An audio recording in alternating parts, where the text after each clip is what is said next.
Welcome everybody to the second episode of In My Bag podcast, and we got the one, the only, the most legendary street baller, humble man, great friend, and hey, above it all, he's one amazing human beings. I got the professor with me over here. Love my bro. Appreciate it, man. Glad to be on. How you been, man? I've been great, bro. You know, a lot of traveling lately. So only downside is jet lag, you know. Yeah. But I'm chilling, man. I feel good. Again, I want to appreciate and thank you for being a guest on my show. For sure, bro. You know, we Sure, talked man. about it a long time ago, but Yeah. we're finna make it happen. I like that name too. The In My Bag. Yes, sir. And then yeah, it's dope because we talk about it a lot, right? Viewers don't even know. We've been to Vegas, what? How many times this year? Like 4 times? 4 or 5 times this year. We went to, I can't even keep up. We went to Indiana for WNBA. Mm-hmm. Went to Vegas for the summer league, of course. Yeah. We had the layovers. We had a couple events over there. Oh yeah, it was with Iverson. Yes, We've been on a lot of episodes, bro. So like, yeah, least I could do, bro, is pull up. You know what I mean? I appreciate it. Exactly. Man. Yeah. Oh, and we got that joint in Cleveland as well for the MGK day. Facts. Yeah, shout out to MGK. That's right. Shout out MGK. Yep, and everybody who was up there. It was a great event, and finally, man, we're gonna make it happen. Facts. Yep. So let's get started like into the business. You've been traveling a lot lately. Mm-hmm. You've been to China, you've been to Abu Dhabi in the span of like 3 weeks, pretty much a month almost. Like when you first got back to China, like a few days later, you only like Yeah, How was that like? it was great, man. I hadn't been to China. Well, first of all, we was there for 2 months out of the summer, basically. Like there, June and August, we had these 2 long trips. But it was an honor because I signed with Anta. I haven't had a real endorsement deal like with a sneaker company in like 15 years. You know what I'm saying? I'm in my 40s now, so I actually thought the door was closing for me on that. Not that I didn't think I was marketable enough for it, just like through politics and through age. I just thought people would view me different and not make it happen. But you know what? That's the blessing of new media. Things are a little bit different. You know what I mean? So like it was fire. And then I hadn't been to China since 2017, and I learned that my early videos in 2011, 2012 birthed the street ball genre. It birthed the street ball genre in China. I found this out in 2025. And like I was telling Anta people, I was like, you're saying like my videos started this ish? And they were like, yeah, we thought you planned it. And I was like, well, I'm not nearly that genius. No, but thank you. But yeah, like, so I'm finding that out for the first time. The fans and all that is like regular to them. It's old news to them. Oh wow. So like one reason I think I didn't know is because when I was first going to China, like first time I ever went there, I played in the Iverson tour. Yes. So Iverson's the headliner, we're just the players. Not that the fans still didn't know us. My videos had just blown up online, so that was like a thing or whatever, like a Spider-Man videos, and that hit hard in China. So what I was being booked for really wasn't what they were looking for. That wasn't the mass appeal. Not that they didn't want to see Iverson, but not for me. You know what I'm saying? Because, you play an all-star game, you might play 10 minutes, you might play 15 minutes. Yeah. How many highlights can you really get in 10 or 15 minutes? Unless you're going crazy. I mean, like your best game, right? Uh-huh. It's tough, right? So you got 6 or 7 highlights, and then that's your game. It's cool, Nobody's mad, but it's not really like, it's not what they want to clip up and put on all the sites. So the videos I was making at home in between, I was still had endorsements deals to be on tour. I was on Ball Up, during that time. That was like a reinvention of AND1. And so whatever I was making at the house was what China was doing, because they rip it from the US, they upload it on Chinese social media. It's up there at 5 minutes, and then they clip it up like crazy. And they got it like in a very competitive way, like tournaments and such. Fast. So basically, fast forward to 2025, Anta hosts over 300 street ball tournaments in China per year, right? Yeah. The tournaments that they host are a mix of AND1 Open Run and how I did my early YouTube videos. It's like an open run for people to come to, but it's like one-on-one, and it's like keep score. Oh yeah, keeping score like 3-on-3, but it's like 1-on-1. And they clip it up just like I would clip up my short form video. It's almost like how I was starting to do it.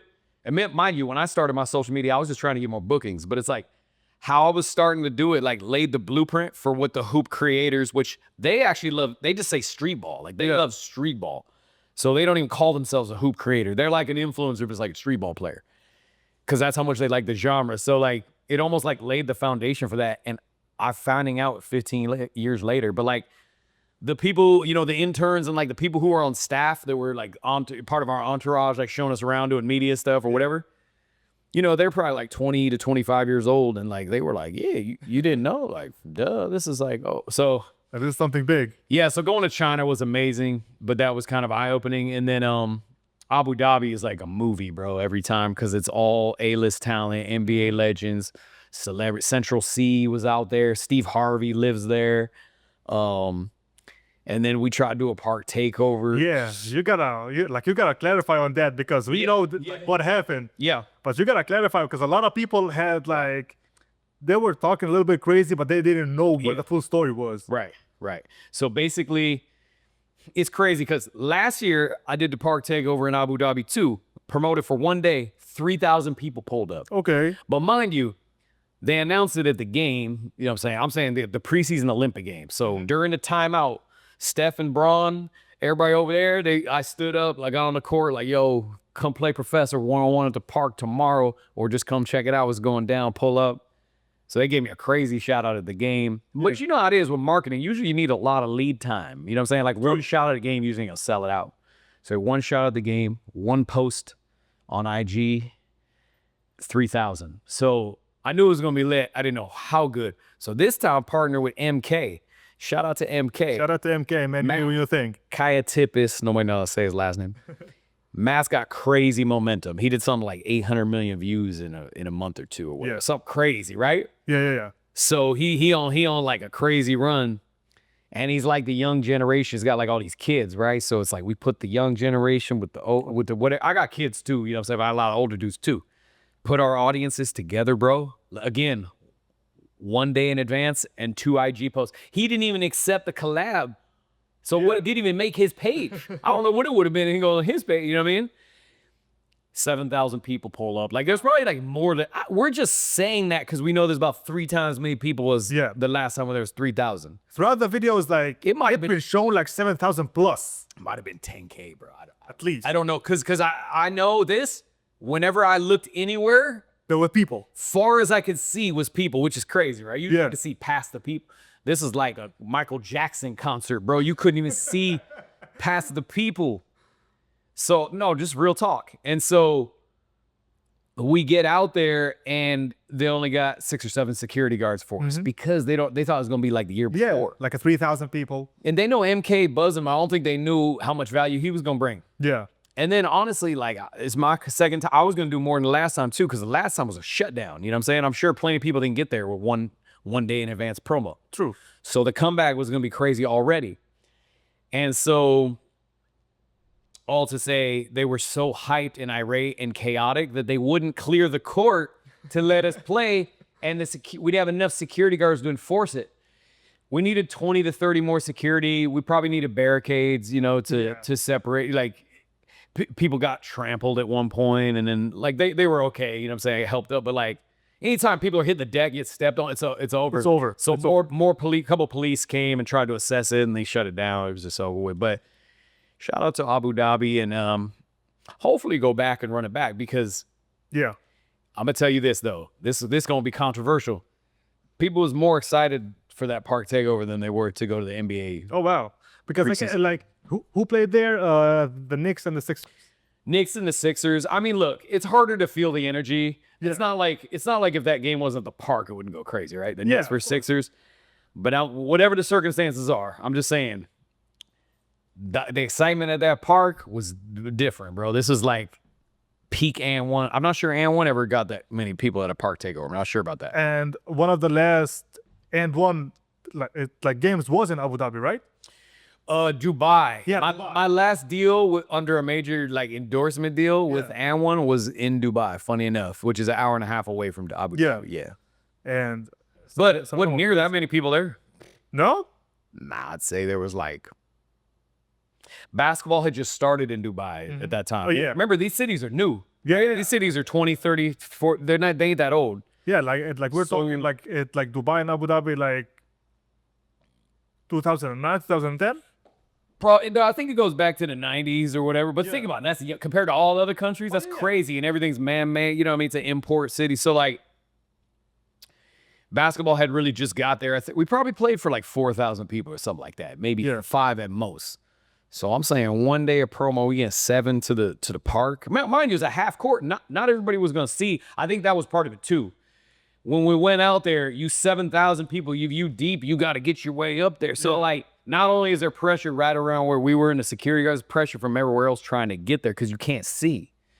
So it was a whole thing, man. A lot of people were on other people's shoulders trying to peep the action, but we know how to do it. Like at the end of the day, all it was is that Visit Abu Dhabi and the NBA. They're all about the NBA that week that we were out there. They threw this as a dope sideshow because they knew how much hype that got on the side, and that promotes vacations to Abu Dhabi too, which is, for the viewers that don't know, why is everybody going to Abu Dhabi? It's because the government and the Board of Tourism, they want to promote trips to Abu Dhabi. Yeah. Because it's a fire place to go. If you're a tourist, like this is my favorite international booking right now. That's what the main course of action is. And then they partner with the NBA.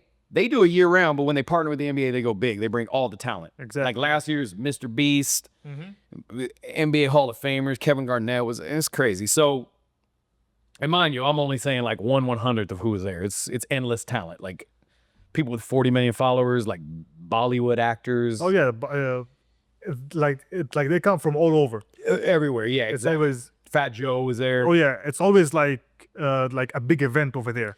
Facts. And they bring a lot of people. Yeah. And like speaking of the streetball genre in China Yeah. or like around the world, Yeah. you've been a household name in the streetball industry and the streetball for years. When did you first realize that it became much more than a game to you? Ooh, I think like on AND1, like the funny part was, and we look on, me and the homies talk about this now. When I first got on AND1, I knew how big it was because it was my whole world, right? Like I didn't think I realized I was more of a fan of AND1 than I was the NBA because Jordan was on the Wizards. He's getting a little older. Iverson was my favorite player, and Jay Will. Shout out to Jay Will and Iverson. Friends nowadays, you know what I'm saying? But those guys were my idols. But like AND1, bro, Skip to My Lou, Hot Sauce, AO, Alimo, Main Event, Sick With It. You go down the line. I'm in the room. They posters on my wall, like maybe more than the NBA. So when I got on it, I knew it was huge because it was my world, but I don't think I knew how A-list it was because back in cable days, like ESPN was the only sports channel, right? There's ESPN1, there's ESPN2. True. There might be sports on a different channel, but these are the only full-time sports channels. There's only like 4 or 5 shows. They had poker, Sports Center, street ball, hunting. I don't know. They only had like a few shows. And so whatever the hottest show was, they would just marathon it all night. And it was like street ball for years. So we're talking, we on air hundreds of times per week. What you think about now, there was only 100 some channels back then, right? 200 at most if you had a premium cable package. So the entire world is watching that show. Like that's getting way more views than a hit show on Netflix today. Oh yeah, 100%. Way more. Way more. Because there's only 200 channels and everybody has cable, right? It's just like standard. So, and then you're forced to watch what they air. It's not like you just pick it. So we were at like A-list top of the, like compared to like what's A-list today, like that would be like killing it. You know what I'm saying? I'm not even sure that wasn't the most watched show on television for at least a few years. I believe it was. All of TV. Yeah. But I don't think so. When I was there, I don't think I realized that. Yeah. I just knew we were one of many shows. Okay, I'm just thinking about like that. You got the movie stars who are bigger and this, that, and the other. But when I reflect back, bro, I can't find anybody to watch AND1. Like I was in the movie Semi Pro. Yeah. In 07. I just went to the open cast and I made Semi Pro. And shout out to Mark Edwards, man. He helped me land that role. But I met Will Ferrell and he just walked right up to me like, "Are you the professor?" And I was like, yeah, it was good. Like, you know me? He's like, "Oh yeah, I watch that show all the time, man. It's amazing." Woody was a huge supporter. Oh, you love basketball, so he's seen it. Every A-list rapper I ran into, I mean, every NBA player, like everybody watched. It's crazy. So I don't think we all knew it was big. I don't think we knew how big. Maybe AO did, maybe Main Event, maybe a few of the OGs. Yeah. But I didn't know it was that A-list. And with all that, man, shout out to the OGs of AND1. For sure. For all of them. And sure. speaking of that, like a lot of people most likely may like ask you why you're not in the league and such. Yeah. What drew you to pursue more street ball than going into the regular routine of going like pro basketball? It's funny. I get asked this on every interview, Yeah. but the fans always are going off, like the haters too. They want me to just say, well, I wasn't good enough. And they're right, though. And ain't nothing wrong with that. I always think like they think that I'm in denial Yeah. and that I won't say, I'm too prideful to say I wasn't good enough. It's like, no, I just give a context answer because people are looking for like, they can't believe it. They're like, what you mean? So I give a long answer because I'm trying to give context for why. But the truth was, I'm always an underdog. You know what I'm saying? I was on the junior varsity team as a junior. You know what I'm saying? I only played varsity 1 year. And it was at a tiny school with 300 kids. Salem Academy Christian School. That's where I graduated from. Graduating class only had like 50 some kids or something like that. So a college ain't even even a community college ain't even looking there, right? Yeah. So even though I got second team all state, 1 vote away from MVP, I'm thinking I was gonna get some schollies because I was like, I'm killing it, you know what I'm saying? But I'm a small town, small mind. I don't know what's going on. So I didn't get no offers. I tried out for 3 community colleges, got cut. My dad talked the coach into letting me be on the team for the local community college. I didn't want to go to that one because I actually wanted to move out. Yeah. You know, when you're 18, you want to get out the house. So Get out. he talked him into it because my parents owned a jewelry store. So the community college coach was a customer there. So as he bought jewelry, my dad's like, yo, you gotta check out my son, man. He loved the game. He's a beast. You know what I mean? He's small, but he's a beast. Because at that time, I was probably like 5'6", weigh like 105 pounds, 110 pounds or something. So like, I don't even look like a ball. Like I don't look like an athlete at all, right? And it's hard for a college coach to take that serious. But when I got in front of him, I did actually kill it though. He had it like, I would go off sometimes, you know what I'm saying? And like, he had to at least respect it. So he let me redshirt. He's like, we try and get him some strength and we'll see what's up the next year. And so come season time though, a few of the guards are injured. So I had to slide in there and dress down. Yeah. And I probably played like 3 to 5 minutes a game. But if the game was close, I wouldn't even go in there. So when people ask about the NBA, this is who I am. This is who I was. You know what I mean? Yeah. But it's so crazy. This is why it needs to be a movie, which we're working on. After my freshman year, I improved like 300%. I mean, we're talking like night and day, bro. By the end of the spring, if I was at the open gym, my team winning the whole run. We run in the court like real talk. My JUCO teammates would co-sign for this. Like, I got way better. Like, probably the best player in the gym. Like, on a good share of days. You know, even some D1 recruits, they were coming to watch my teammates because I had some beast teammates. You know, they were like D2, D1. Shout out to Greg O'Neal and all my homies, Logan Garvin, a few of those guys. But they were coming to scout them, and they would actually ask the coach about me. Like, well, who's this kid? You know what I mean? And I don't know what they said, but either way, AND1 was touring. I'm still a huge fan. I'm wearing AND1 shoes as a community college player and all that. I go up to the tryout when they come to Portland, Oregon. Excuse me, I go up to the game to watch the game. I find out they're having tryouts. So I'm like, well, let me give it a shot. I got nothing to lose. So I got in there, started going crazy. They asked me to go. Next thing I know, they want me to play in the game that night versus my idols, Team AND1. Yeah. So I go in there. Next thing I know, I'm going back and forth with them. And that was kind of like the beginning of how my career started. You know, how I kind of came onto the scene. I eventually won the reality show, signed an endorsement deal with AND1. And I said goodbye to college basketball. So you see what I mean? Like making the NBA, it didn't even fit in there. Yeah. Because like I got way better, but there was nobody to really tell me I got way. I knew it. I felt it, but I don't know how good.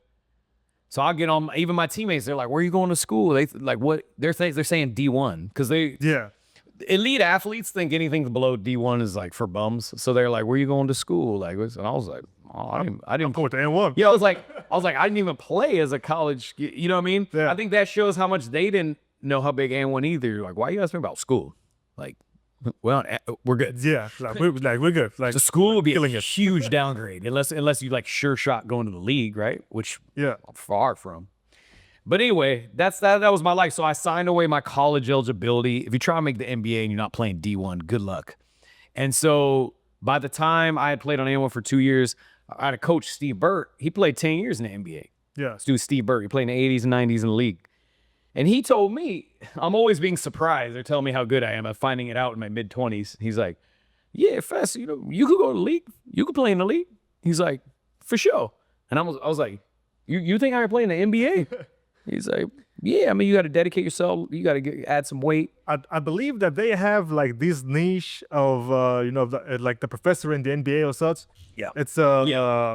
it's because of like it's because they saw Allen Iverson and because they saw Jason Williams, because a lot of people will say that you have the same style, I know. especially as like Jason Williams, that may be like, oh, so maybe the professor can be in the NBA. Yeah, it's like the style. Yeah.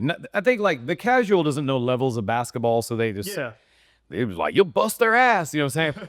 Not necessarily true, you know what I'm saying? Like those guys are beasts, you know what I mean? I think they like what they are right about is that AND1 did pioneer the new school style of play. True. All the players got all the handles. There's a lot of alley, like Lob City was like AND1 in the league, right? Jamal Crawford, you know, all those dudes. So like when I meet NBA players, like guys who are getting older now, that like Kyrie and Steph, they're like, yo, I grew up off you, you know what I'm saying? Like when I met Steph Curry 2012, he's like, yo, could I get a picture? You know what I'm saying? Yeah. Kyrie, he followed me since he played in high school, Duke and all that. So like he loved AND1. So they were right. Our style pioneered it, but it's AND1. It's myself. It's all that. But playing the league just wasn't even an option. So by the time my coach told me that, I recommitted to regular basketball. I did it with AND1. Yeah. I played in the IBL. It's like a Scuddy semi-pro league in the U.S. Then I played in the ADA, which is like, again, Scuddy. It's leagues, whatever. Not that you don't got some really good talent. There's some 1 or 2 ex-NBA players here and there. Not really. That is about it. But then I worked my way up. So then I made the CBA. The CBA was like the G League. Yeah. The CBA was like every team got a couple ex-NBA players or current drop-down NBA players. That was the best competition I played in the conventional game. And honestly, I held my own. But you know what's crazy is like GMs and NBA high-ups, they didn't like AND1. True. You know, then viewing AND1 as a circus because you're not really put to the test for a championship. We're not focused on help defense and all. So it's a different game. You could see their viewpoint. But also, that thing was on TV more than NBA. You think they like that? Nah. Hell no. They didn't like it. No, they didn't. They didn't like it, bro. The politics of the game were way against street ball players. Yeah. So Skip to my Lou makes the NBA. He got to like tone down his street ballness so that he can fit the mold. I remember one of his games, they called a carry, he just was dribbling regular because they didn't like it, bro. So that's what people don't know. And this is why I give context. I give the long answer. Regular basketball, high-ups in the NBA don't like AND1 and don't like street ball. So for any of us to make the league, it just wasn't going to happen. Skip, what they don't know about Skip is Skip went the regular route, though. He played the Rucker in the summers. He played AND1. He started AND1, but it's like his younger year footage just started AND1. Yeah. So look, he went to high school. He went to community college. He went D1 at Fresno State. Then he got drafted in the NBA. He had a stint where he dropped to the G League. Then he worked his way back up. So he just like went the regular conventional route along with being a street ball player only in the summer. Me and my AND1 team is a full-time street ball player. All here. To break through, there's not enough footage for an NBA high-up to even be like, yo, this guy's ready. Yeah, it's like we hella competitive. We all want to be the best, but we're also just playing for a show. So you couldn't even evaluate it. So that's why I give the long, when you really go through it with me, the context answer makes it. For the people that say I should be in the NBA today, they usually don't know how old I am. Yeah. You know what I'm saying? No one knows. The NBA is not for 40 enough unless you talk about LeBron James, who I'm actually older than. When I tell kids I'm older than LeBron, they be like, you older than Bron? They be like, dang. So that's why I give the context answer. It gives you better perspective for it. And then, you know, as being a white guy, even in my 30s, I wasn't getting picked up in my late 20s as a short 5'10" white dude who only weighs 160, 150 pounds. It just never was going to happen. It wasn't meant for me. It's not God's plan. I don't even care, though. That's the crazy part. Yeah. The street ball's lit. Like being a creator, it's fired. And people don't know that you're also the first hooper creator or like athlete creator that started making your own content. On accident. On accident. Yeah, people don't know that. They be like, because again, you started at like when first AND1 ended, which is like 2010 and 8. Yeah, 2000. Our endorsement deal ended. Oh wait. Yeah, 08. But that like you kept on going because you loved the game that much. A lot of people from AND1, maybe they wanted to continue but they didn't know how, and you just again. I know the story of how you started your own YouTube channel. Yeah.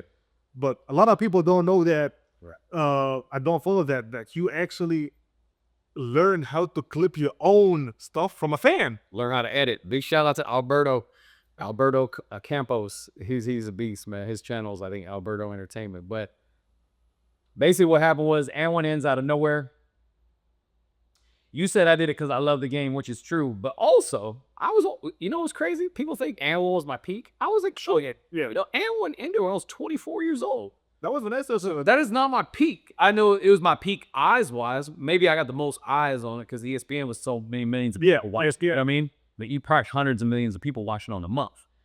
But far as skill-wise, for sure. Now, I'd be cringing watching a pata. This is just between me and you know what I mean? Like, I way deeper bag now and stuff. But all to say, I started my YouTube channel because I realized that was the closest thing to TV. I knew I went to Australia and Europe. People come over like, oh, Professor, you know, like, you know, I was like, you guys watch YouTube? What's YouTube? You know what I'm saying? Because, like, I would always tell people, like, thank you for watching the show. And they'll be like, no, we saw you on YouTube. I was like, YouTube? So I did my research. I'm like, wow, this is like TV on the internet.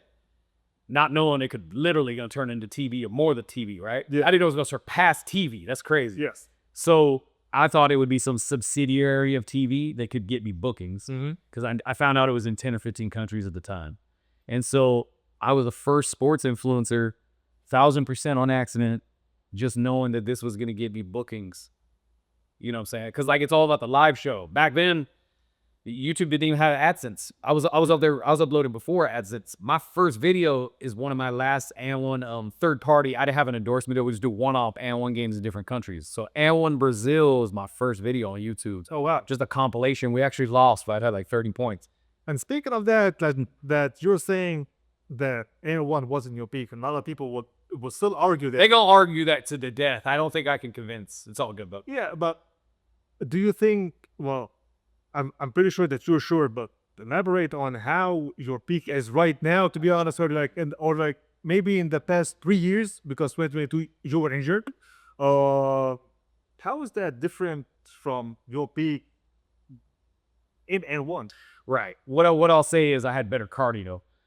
All I did was play basketball. Like, now I'm an entrepreneur, do some acting, a lot of business stuff is involved. And you're trying to be a hooper. You know what I'm saying? I'm heavy in on the media side too.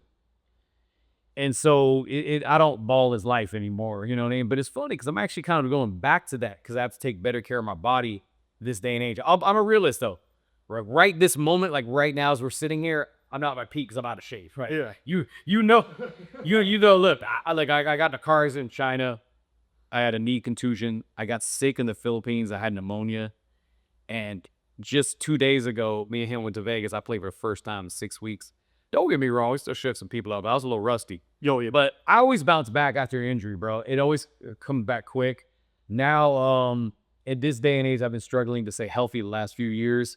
And I think that because that's why I'm going back to actually ball as life, training is life, because I have to be able to stay on the court. So I do much more PT and training now. And it's great, bro. It helps my game so much. But like, yeah, like before that injury, I was feeling amazing. I mean, I think the difference was back then was all I do is play basketball and I had way more cardio.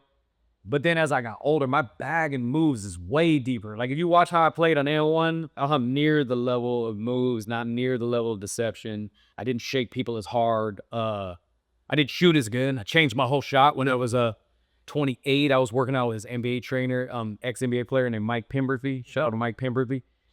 I was doing hour workouts with him. This dude only missed less than 10% of his shots in an hour.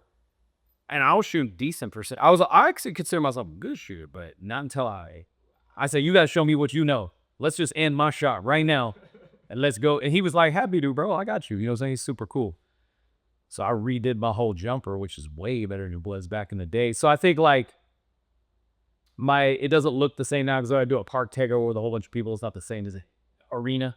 Yeah. So we were going to say it's Pete Professor because I had so many eyes. You in the arenas playing against taller players, right? Yeah. Like now I'll just play against anybody. It could be pro, it could be amateur, it could be whatever. So like, so we would say like peak like physically is now, but the peak like as an exposure back then was way bigger again because of ESPN. you know what's weird? I think it was the most people on a week. It's hard to say because my YouTube channel goes off now. Yeah. But I think it's either close to what it is now, or maybe it was a little bit more per week. But doing this thing 22 years, the marathon, and now how identifiable, like I'm way more, even career-wise, way more popular now. Huh. You know, like I couldn't have done a solo park takeover in 100, like in the Middle East, and drew 3,000 people. No chance. Not that we wouldn't have got a nice crowd on there. You would get it, but not maybe that. No, that'd be like doing 7K with another.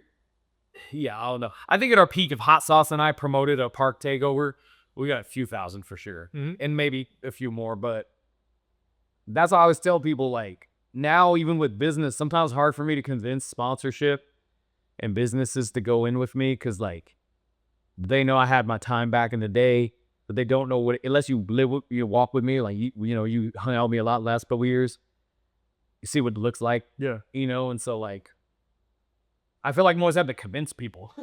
I stopped because I don't care now. Yeah, But like, people don't know like how, like me personally, when I first started working with you, I didn't know, like I was like, okay, like people know the professor, but I didn't know it was to that gratitude. Like, I would walk around and the people are like, yo, professor, and just start running around and start like coming at you.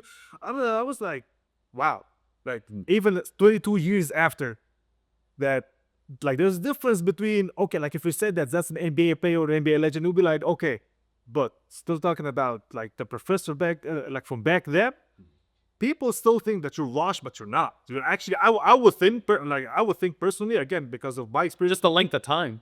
Yeah, and like people like still remember you as Spider-Man or whatever, like, and you transitioned a lot. You transitioned, I think, from a street baller to a global influencer. Not even a global, like even though that your van is Global Hooper, man. Shout out Global Hooper. I appreciate it. But what would you say was the biggest adjustment in that journey of transition from street ball to a global influencer? The biggest adjustment is now you steer your own ship. Before we sign an endorsement deal, AND1 pays a check every month with some bonuses. Yeah. But all you do is just hoop and do whatever you want. You know, back then I was too focused on partying and hanging out, even though all I did was hoop. You know, it was just a totally different life. Now it's you know, you control the sail of your own ship. So you make as much as you hustle. Your exposure is going to be as much as you hustle. Your reach is going to be how good your content is and how much you tour and all that. So it's all on you. So I work a lot more strategic, a lot harder. Like I said, doing ball is life every day or all day is, you can't, right? So that was adjustments, trying to figure out that balance of work, like business versus basketball. You got to figure that out. Then you got to figure out just work versus personal life balance. I'd say for a decade, I have no personal life for about a decade. Real talk. Yeah. Just, you know, pedal to the metal, full blast content, viral every video. Like we didn't miss like for about 8 years, I did drop a video and didn't go viral. And what I mean is at least like 1 million views. You know? Yeah. A quick mill. Not like now. Now I get a mill that it takes like 2 weeks or something like that. Like, and I'm talking about YouTube specifically, right? I think short form for me always goes on. But like, yeah, so just I'm figuring it out as we go. I feel like a lot of like even T-Jazz today is like, man, you paved the way for a lot of us. It's crazy, which is cool, but like I didn't even know what I was doing. I was just figuring it out as we go. Sometimes being a pioneer, you don't have examples to follow. I feel like I didn't have a lot of examples to follow. You just make it content. I would get with other creators and see how they did their thing, but they make light, easy content. It's light lift. Maybe a big production, but it's like easy. Like me go to a park takeover, you gotta make magic. You know what I'm saying? We gotta go berserk. And it's always a smoke. They always foul it. Oh yeah, they're always heckling. They always, you know, it's a game of somebody's life. You know, even in Vegas the other night, right? I actually took an L as this dude. We know he's playing the free, but you know, like, dude playing me, it's game 7, the NBA Finals, right? So look, it was paying for his life. Yeah, when you get to the game point, everything's a foul, right? No more free bounce. But that's just how it goes, and you have to learn to stomach that. When you're on top, it's harder to be on top than to be on the come up. Yeah, exactly. Yeah. So that was a big transition too. Learning to protect your name every time you play. You gotta play way harder. When you're on that underdog and you're on the come up, you can take L's because nobody thinks you're that good anyway. Yeah. Even when you're on the come up. It's like when I played against AND1, it's like, or in my early days at AND1, you're like young, so like if you got outplayed, it's almost like, well, you're supposed to get, I think. You know what I'm saying? If you won, if you lost, it doesn't even matter back then. Like maybe if you won, like that would have a little bit of impact. But if you lost, like even back then, like when you're playing against the other one, it would be like such an impact. Like You're supposed to lose. yeah. Yeah, so like, but then like once you reach a certain level of status or whatever, then now everybody they trying to mess you, they try to take you down. Yeah. Try to dethrone you every time you play. Like if I go to LA Fitness or 24-hour Fitness right now, somebody gonna be playing for their life. It's gonna be like if they gonna tear your skin off on the way to the beat. You gonna be like, dang, let's try to get some reps in. But that's just how it goes. So I think all those things were an adjustment and just learn as you go. But yeah, it's all good.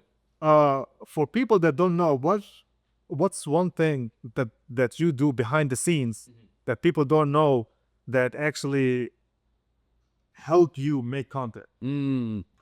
Well, I was a great video editor. Like I learned editing from that fan or whatever. And then, we learned short form when short form first came a thing. I'm just saying, like Instagram when it first started, TikTok when we came, that was late in the game. But yeah, people wouldn't know. I'm actually a really good editor. So like now when I have some hot footage, I give it to editors and I have to coach them through it.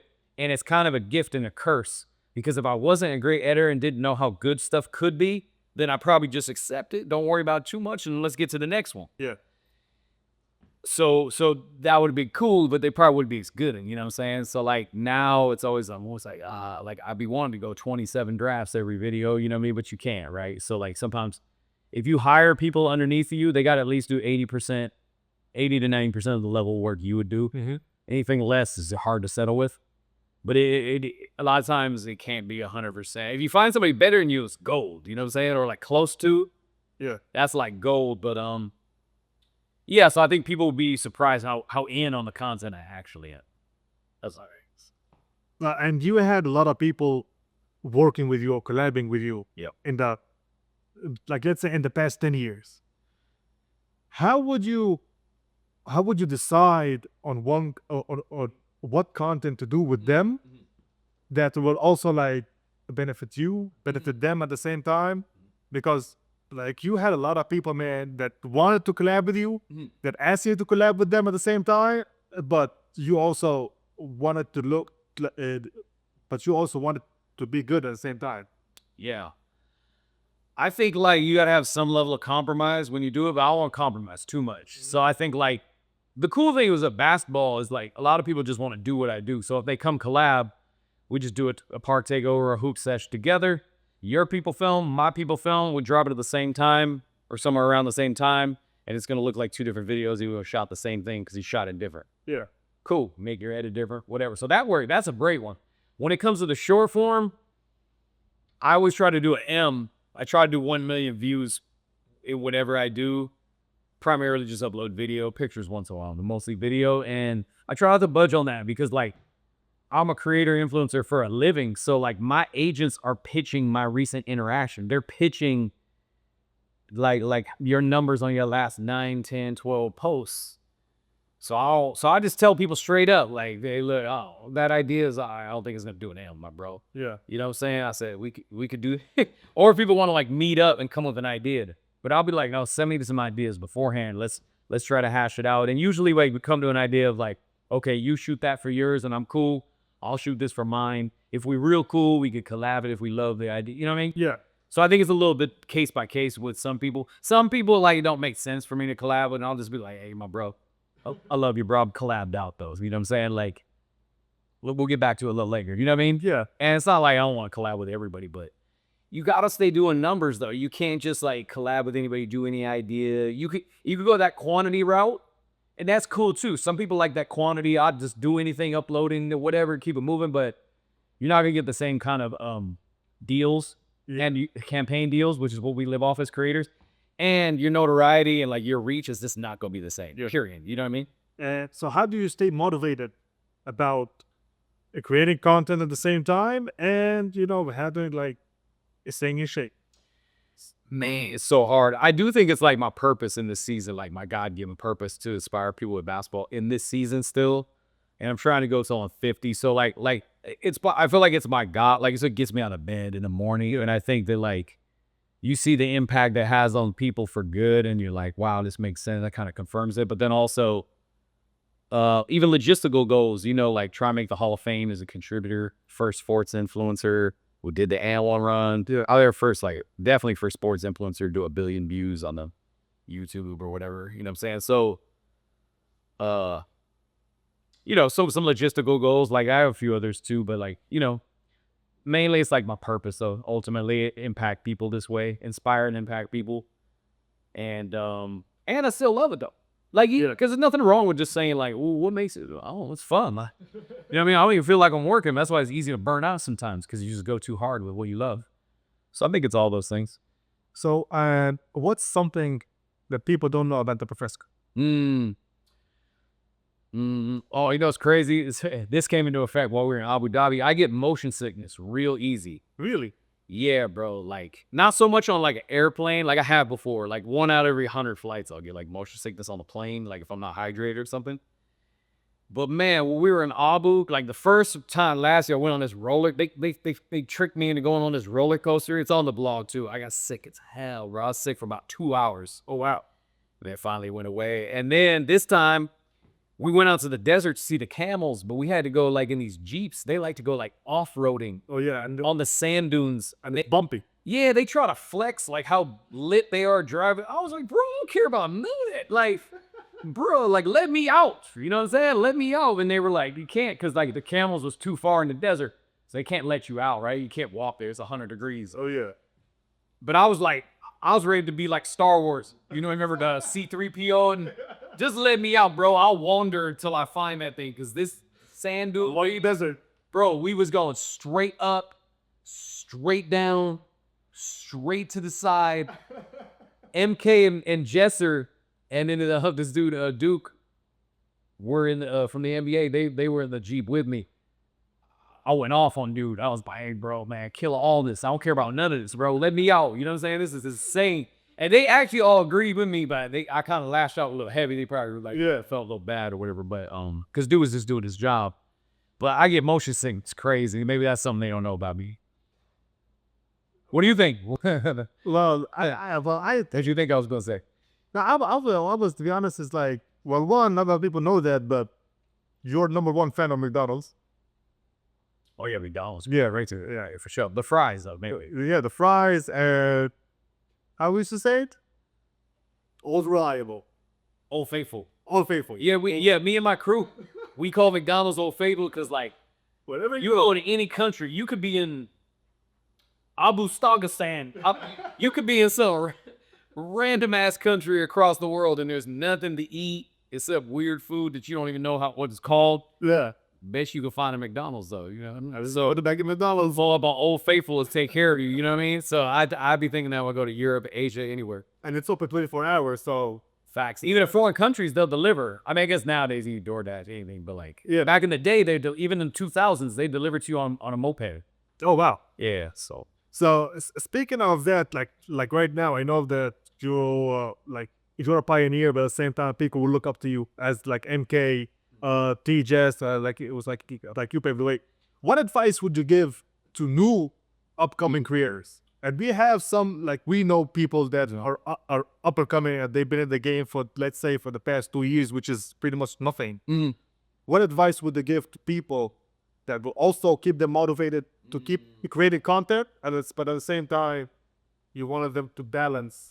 ooh, I would say like to motivate them, I would be like, hey man, keep your foot on the gas and be consistent. Because I think consistency is a big thing, right? Like algorithms change all the time. Yeah. You got to stay ahead of the algorithm, figure out how to do your new edits and all that. And you got to keep rebranding every few years. Can't do the same thing. And then I'll motivate them to go crazy because like the future of all this stuff, bro. If hoop creator stuff keeps growing on up and up, and mind you, NBA hurting, you know what I'm saying? NBA 50% down in viewership. The hoop creators only going up. They not hurt. You know what I'm saying? So they might be the next people to sign a 7-figure sneaker deal. To be honest, I feel like for me, just getting another endorsement deal at my age is a big deal. It ain't 7 figures. I'll be working on it though. We're working. But like it ain't, you know what I mean? But I might have to walk and get a deal. Like it's hard for the sneaker companies to even consider me for that because I'm over 40. Yeah. I have the same size of audience as an NBA All-Star, but they ain't gonna say that. Their ego, maybe a little ego, maybe just abnormal. Maybe they probably don't even actually believe it because I'm not in mainstream media. Yeah. You know what I'm saying? Like they probably don't even believe that. And so it's just hard to convince them. Because look, we don't play in an arena. I'm not in a press conference every 2 days. So they feel like it's just not as big. The $1 million lifestyle isn't public, right? My funds ain't public. Yeah. And so it's not viewed the same. It's viewed as like a lot smaller. So they can't even fathom giving me a same size deal as even an NBA player, much less an NBA All-Star. So I feel like I'm in the mode of even being a pioneer with that. Like nobody really got a deal. Like Exactly. Yeah. I think Lethal got something with Jordan. Chris Brickley did a shoe deal, like one thing with Puma, not now or not anymore, right? White Iverson with AND1, but I don't think those are big deals, right? Those are like, whatever. Could be wrong, but I'm just saying only a few of us moving on that route and doing this with Anta. This was a big deal, but not an NBA All-Star deal. But I think like maybe that's, pioneering for the young dudes. That's how I'd encourage them. You don't know what this could turn into. On the healthier side, I would tell them like, hey, bro, you got to stay grounded. Like all this fame stuff, bro, it can go away. Trust me. This ain't permanent. You know what I'm saying? Yeah. People be thinking their following on social is permanent. No, it ain't permanent. But look, you get canceled. You know what I'm saying? Yeah. The algorithms change. You just don't do as much viewership overnight. The platforms end. TikTok's been threatened to be. You know what I'm saying? Like, look, life is life. Nothing's guaranteed. So all that fame is fleeting. Even when people screaming your name and going crazy, they don't actually love you. You know what I'm saying? Like, I think that it's great. Like, I really am grateful for the admiration and the support and the buying into everything we got going. But they don't like love. You like, you know what I'm saying? Fans, but also like fandom also fades away. So Bro, fandom is so. It doesn't listen. Yeah. There could be one headline tomorrow. It could be 1,000% false about you. And more than half those people just gonna believe it and believe you're a bad person and they're done with you. Yeah. That's its facts. You know what I mean? So like, don't let all that go to your head. Being a human and values is more important. You know what I mean? Like I'm like Christian, so I actually value just all humans just for existing. Like, like you're already valued by God. You know, God don't use the fame system to view how much he likes you. You see what I'm saying? So it's really a people thing. Yes. So like of that, lately you've been in a controversy. Yeah, by yourself. Always many cancellations. Yeah, many cancellations, especially about what's going on in the Middle East, between Israel and Palestine and whatnot. And people don't know, like, while we're shooting it today, there's a ceasefire and the U.S. started, negotiated a deal to end the war, which is also good for all sides as well. But you were in a controversy like in between that where people came up to you also like in your sponsorship video shoot, and they came up to you, asked you about it, asked you what do they think about Palestine or what do you think about the war, and a lot of negative comments you got about it. Yep. How'd you feel that? So well, it's crazy because dude made an edit. He left a lot of what I said off of it. Yeah. Because the dude who runs that page, Dr. Pressure, this guy's not about peace. You know what I'm saying? He wants to be the most disruptive. He wants to go viral. So he runs up in people's face with the phone. That's what people aren't knowing. Like I wasn't even cool with that interview. He ran up on the phone. Hey, what do you think of Palestine? And it's the perfect controversial thing. Because if you said he wants you to say free Palestine, and that means you take the Palestinian side, and so all the Jewish people would be mad at you, right? So you took that side. If you don't say it, then it's like you took the Jewish side, and so now all the Palestinians can be. So it's the perfect question to tie you up because there's no right answer, right? Yes. And it's funny though because I actually gave a unique answer. He left off what I said. What I said was, well, look, the war is sad. I said there's a lot of narratives going on about the war. I don't know nothing about it. Like I'm not equipped and I'm not educated enough to give an exact answer. So if people get mad at me for my lack of awareness, I'm cool with that. Listen, not everybody's going to be up on every world affair. Exactly. That war's been going on for 2 years. I think it's just super sad. The genocide or what people are claiming a genocide for, this is horrible, right? Like, it is horrible. Like, Like I didn't say free Palestine because I didn't even know that's what you want me to say. But also I don't choose a side. I think it's all bad. You know what I'm saying? Like people don't even know. What I said is war is horrible. Killing is horrible. Genocide, all this crazy, right? Super sad it even happened. I said, look, I would hope for peace everywhere. In the Middle East, everywhere. I said, I can only validate for God first. Yeah. As a Christian, you know what I'm saying, in Christ. But I said, but he just put what I said. I don't know nothing about it. Like, but I was being serious. A lot of the people, they thought since I didn't say what he wanted me to say, So you're like taking sides. that I was sided with the Jews, like I had some business with the Jews, and so now I'm gonna give up my sponsorship. It's like, no, like, look, I got Palestinian friends. You, for one. But look, when I went viral as a bad guy, I'm hanging with a Palestinian who grew up in Israel, right here. You know what I'm saying? We talk about it. You were educating me about it like some time ago, right? And I forgot all the details and nuances too. So like when he comes to me, like, I don't know, you know what I mean? So like people thought I was just like said what I said for business or I played dumb or whatever. But it's like, bro, not everybody's gonna be up on all world affairs. If you think because you're drastically hurt by something that's going on in the world, it's ignorant for you to get mad at somebody they're not aware of it. That's just life. Bro, do you know when the Super Bowl's on?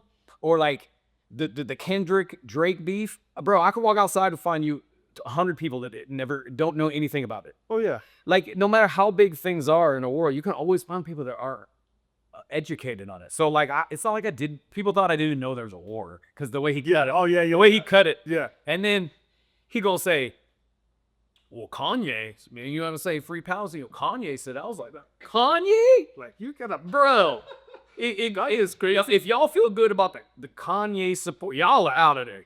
Because I don't care. I said, I don't care about Kanye. It's like, that's the example you leading off with. But at the end of the day, that Dr. Pressure dude he's a troll, bro. He's not about peace. If you're truly about peace, you wouldn't be trying to get everybody to side one way and then like hit them with the phone. Yeah, the phone was 10 inches from my face at one point. I wanted to slap either dude or the phone, but I was more composed than I ain't gonna go there. But like it was just super disrespectful. You know what I mean? I think that's one thing in our culture today. People got no respect.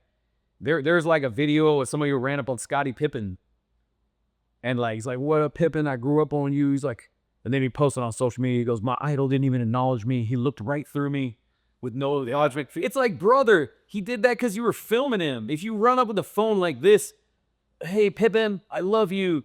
Boo, that man was at LAX with no security and no nothing. You like in a space with a phone. exactly. Yeah.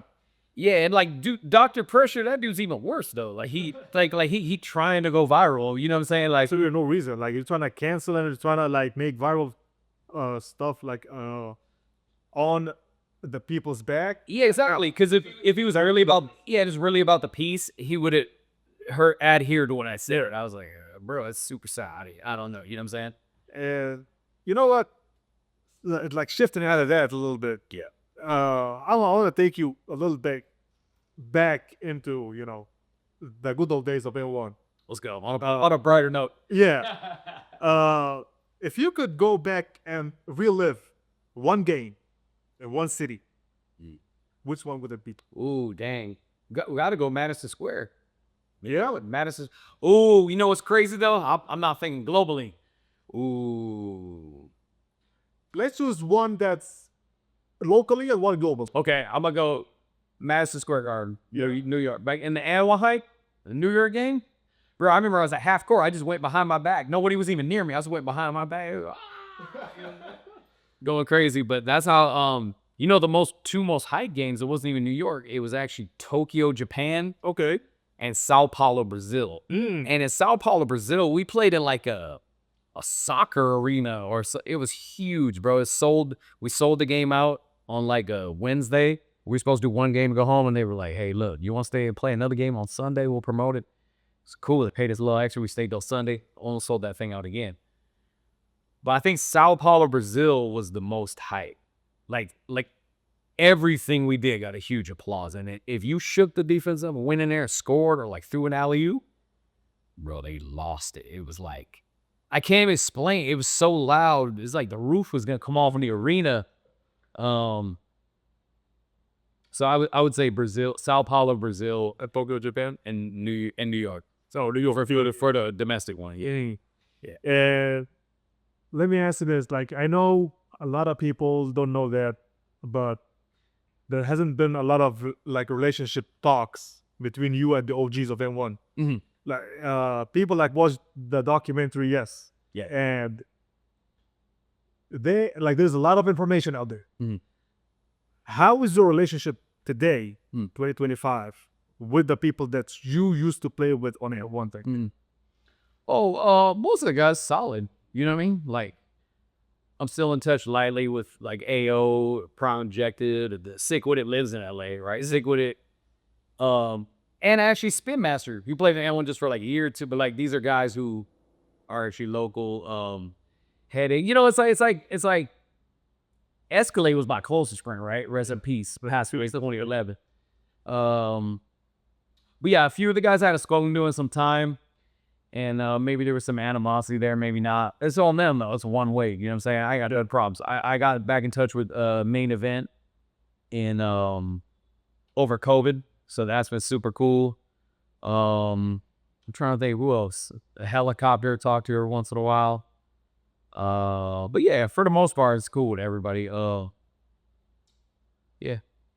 So do you think that there's a fan narrative that like especially again after the documentary to be like, oh, maybe like AO and them, they were like jealous with the professor, Oh, maybe because of like race or something. They're like, yeah. And actually, sorry, I didn't even include Skit to My Lou still touched. Oh, yeah. Of course, like the GOAT. But yeah, I think like a lot of the guys were competing for the shine back then. You know what I mean? Look, everybody had new fame. We're all learning how to treat it. I'm learning how to treat it as a kid, not even knowing what's going on. They're learning how to treat it in their late 20s or 30s or whatever. So, you know, we all like to shine, man. You know what I mean? I mean, especially at that time, right? Yeah. I don't value to shine like that nowadays. Like, I'm appreciative people support my work. But, you know, back then we think about the ladies. We thinking about the clout.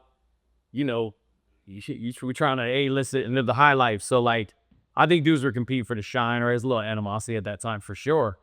But again, I think it was like one-sided though. Like I was playing my idols, you know what I mean? If people were upset, it always surprised me. I'm like, oh, they're upset. You know, I'm like a kid.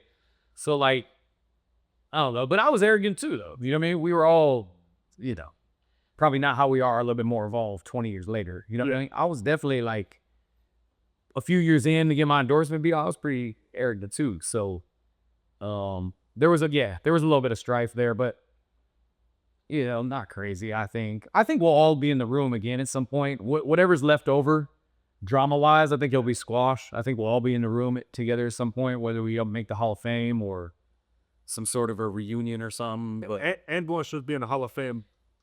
Lord, sure, it is. Lord, for sure. Besides that, is like, okay, And1 has been transitioning also, throughout the years. Yeah. After you guys left, but still there was like And1 teams or the And1 brand. Mhm. Would you say your And1 team, Mhm. if they played the And1 team today, that the players are on it today, or the sponsors, or like the athlete that are sponsored by And1 today? Oh, the 4 people. Yeah. You saying a verse? Yes. Oh yeah, no, it's night and day. Yeah, it's night and day. Yeah. It's not a good game. Yeah. Nah. The talent level back then was like crazy because like you got to think. Here's what people don't know. And1 was actually the best of Rucker, the best of the Philly Summer League, the best of the Drew League, which is Sigwood in them. Yeah. The best of Atlanta. It was just the best player, the Pro-Am. But back then, flashier basketball was more trendy. True. So it'd be like whoever the MVP of the Drew was now, it'd be like he's a street ball player. He's flashy. So it's basically like real ball. You know what I mean? Yeah. Hot Sauce, maybe Pharmacist. A couple other guys were more novelty. They were more Showtime, but which you couldn't deny. They get those moves off versus NBA players. Like whoever was standing front of them, they was gonna go crazy regardless. So even if they weren't conventional NBA level players, their trick moves, whether illegal or not, worked against NBA level talent. So like that's how it worked. But it was a super high level of basketball, period, right? So the dude signed to And1 today. I got his respect though. White Iverson, we killed it, bro. He was at that game. The MG carry. You know, was going off. You know what I'm saying? What's that dude's name from Philly? There's a dude from Philly, or from New York. There's a dude, Leaky. Lee Roof. Yeah, dude, nice too though. Yeah. And to be honest, I ain't seen dude play enough. To be honest, I had to fully assess his game. I ain't seen him play enough, and I think outside of that, maybe there's a couple girls or something. But it's not even like a team, so it's hard to compare, right? I don't even think they would disagree. You know what I'm saying? Like, like White Iverson, I don't think they would disagree. Like, cause there's this dude's on anyone could have been in the league. It's just like they didn't like maybe they have their head on straight. Their head was in a different place at that time, or Yeah, because if you think about it, like in the 2000s, like in the mid 2000s, yeah, AND1 was like the hip hop like culture. Like it was, hip hop basketball. like, yeah, That's what it was, but super high level. exactly. Yeah. And specifically, like going off, like people were looking at like if they took that AND1 team and be like, okay, let's just compare them into rappers and hip hop artists. You were like Eminem, then you had 50 Cent, which is I think would be Hot Sauce or whatever. Or like, Oh, I know the parallels. It was like, yeah, no, I was Eminem. Ao was Diddy, because Ao had the mohawk. He had, he could like Diddy though, even when he had a Caesar cut. What'd they say? 50. We had a dude named 50 on our team. so look, you got 50. As it was Biggie Smalls. Hell yeah. Hard to put Hot Sauce in a group like he been maybe Nelly. I don't know. Hot Sauce was like he was the number one draw at the time. So I guess he would be. It would be Nelly, but like because Nelly would he was hard back then, like in the mid. You know what I'm saying? Who was hot? So radical parallel. I'm trying to think who had braids. It's a little bit looks based too. Yeah. But yeah, anyway, he was the number one draw for sure at the time.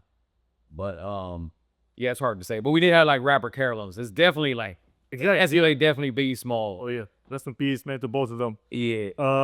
So how do you find success today compared to success back then or when you first started? Let's see. Back then, like I said, it was A-list, like the culture's eyes were on it more. Today, I'm not in mainstream. I do like 2 or 3 things mainstream per year, right? Like, for example, 2022, the doc came out on Netflix about AND1. I was in the movie Hustle with Adam Sandler. May have had an article like on New York Post or Sports Illustrated or something like that. So I don't hit the mainstream a lot, but I ain't even worried about that. Like, that don't even matter.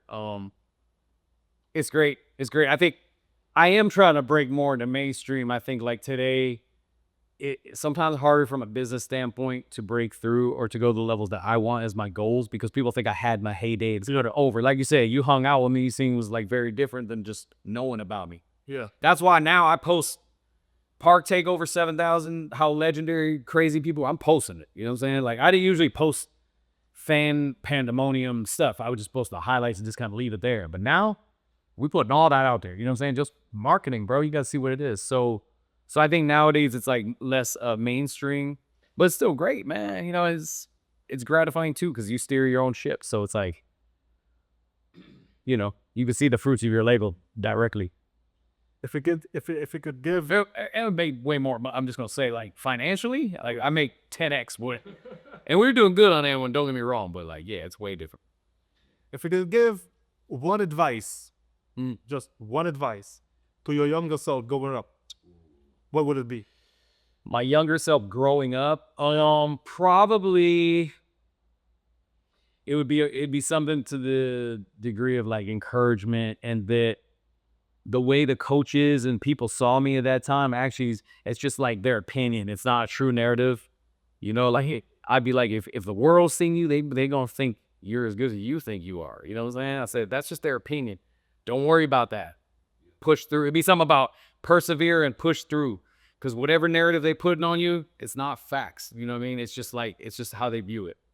And it would be, but you know, your young self too, though, I probably wouldn't be able to accept it though. It's hard when you're a kid and you got a small ecosystem. You only know this ecosystem. So you'd have to trust yourself talking about the world. It'd be hard for me to even accept it. But I also probably be on a spiritual tip though. I'd be like, hey man, God got big plans for your life. You know what I'm saying? This is big. I know if I would have told myself at that time, I'd be like, God? Like, cause I didn't grow up Christian, you know what I'm saying? So I wasn't spiritual minded either. So I think I have those two things to say, but would my younger self have really been able to absorb it and put it into practice? Probably not. Probably not, to be. I'd be good encouragement, right? Yeah. Yeah. Yeah. To end it, brother, I can be thankful. I can't be thankful enough of you being at the pod Love it. as well. I know there's a lot of things coming up ahead of you. You know, God has a lot of plans for you as well. I want to thank you again being on the pod. It love, bro. Oh, wait, had to pull up. Had to. So everybody, I appreciate every single one that stayed to the end. Yep. The legendary, the professor, and man, shout out to Anta, the sponsors. Big shout out to Ann. I know there's a couple of stuff that's coming up after you as well, like shoes. Is it the Shockwave 4? 7. Oh, it's Shockwave 7. Shockwave 7. Stay tuned in. Yep. Subscribe, follow, share, comment. Let us know what you think. Yeah. I know for a fact the professor is the best of them, but not a lot of people know that.